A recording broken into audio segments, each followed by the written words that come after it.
Ажырасқан кезде компанияны бөлісу. Біреудің атында ИП болуы мүмкін, біреудің атында ТО болуы мүмкін, тағы басқа компаниялар болуы мүмкін, иә? Сол компанияларды қалай бөлсеміз? Сол бөлістің жартысын алуыңызға болады. Сіздің жұбайыңыз бұл компанияны банкрот қылып жіберуі мүмкін. Әдейі бөліске түсірмеу үшін.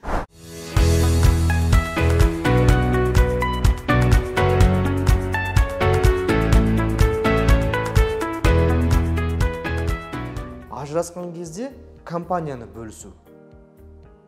Сіздермен бірге заңгер Шыныбаев Марғұлан. Жалпы ерлі-зайыптылар ажырасып жатқан кезде олардың кәсібі болуы мүмкін. Сол кәсібі қалай бөлінеді, сол туралы талқылайтын боламыз.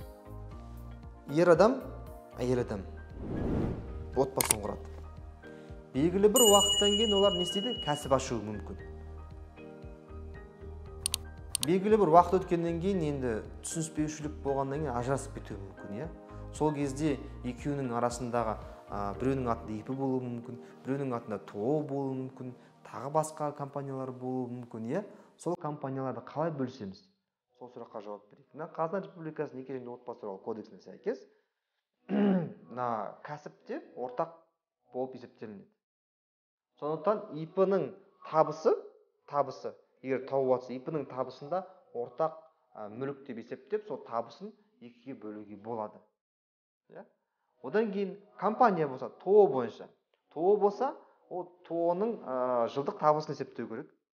Жылдық табысын есептегеннен кейін ол компанияның үлескерлері болады. Сіздің мысалы жұбайыңыз үлескер. Сіз сол компанияға 50-50 үлескер болдыңыз. Жыл соңында отчет бергеннен кейін дивиденд деген нәрсе бар. Сол дивидендтерді жаңа үлескерлерге бөліседі. Сол кезде сіз сол бөлістің жартысын алуыңызға болады. Ол үшін не істеу керек? Сотқа арыз жазу керек. Мына компанияда менің бөлісім бар. Мына компанияда менің үлесім бар. Менің үлесім 50%. Осы 50% үлескер ретінде мені анықтасын, және осы компанияға кіргізсін деген. Сөйтіп, соттың шешімі шығады. Сізге мысалға компанияның ортақ мүлік деп табылады. Сіз сол компанияға кіресіз үлескер бойынша. И жылдық табысты есептейміз, шығыс есептейміз. Қалған не қалады, соны үлескерлерге жаңағындай бөледі. Сол кезде 50-50 бөліседі. Бірақ бір момент бар. Бұл сіздің жұбайыңыз бұл компанияны банкрот қылып жіберуі мүмкін. Әдейі бөліске түсірмеу үшін. Басқа компания ашуы мүмкін, және товар, бизнес, клиенттердің бәрін сол екінші компанияға өткізіп жіберуі мүмкін. Иә?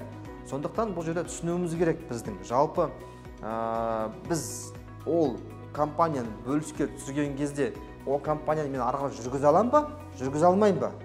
Егер жүргізе алатын болсаңыз, әрине бөліске түсірген дұрыс. Егер жүргізе алмасаңыз, онда ақша бір қомақты ақша алып, екінші жұбайыңыз ары қарай компанияны жүргізе берген абзал емес пе деген жаңағындай өзімнің ойым. Иә? Сондықтан сіз арыз берген кезде жаңа компанияны бөлу туралы түсініп алуыңыз керек. Ол компанияның обороты бар ма? Ол компанияда табыс бар ма? Табыс болса, мен ертең компанияны жүргізе аламын ба деген сияқты. Жүргізе алсаңыз, сонда ғана сізге компанияны үлесін бөліске түсіруге әбден болады. Бұл жалпы компания жайлы, ИП жайлы жалпы айтылған нәрсе. Сондықтан әрине шешім қабылдайтын сіз, бірақ егер сіздер ажырасып жатсаңыздар, мүлікті бөлісіп жатсаңыздар, компанияны да бөліске түсіруге болады. Сіздермен болған заңгер Шыныбаев Марғұлан. Лайк, комментарий, сұрақ сіздерден күтемін. Сау саламатта болыңыздар.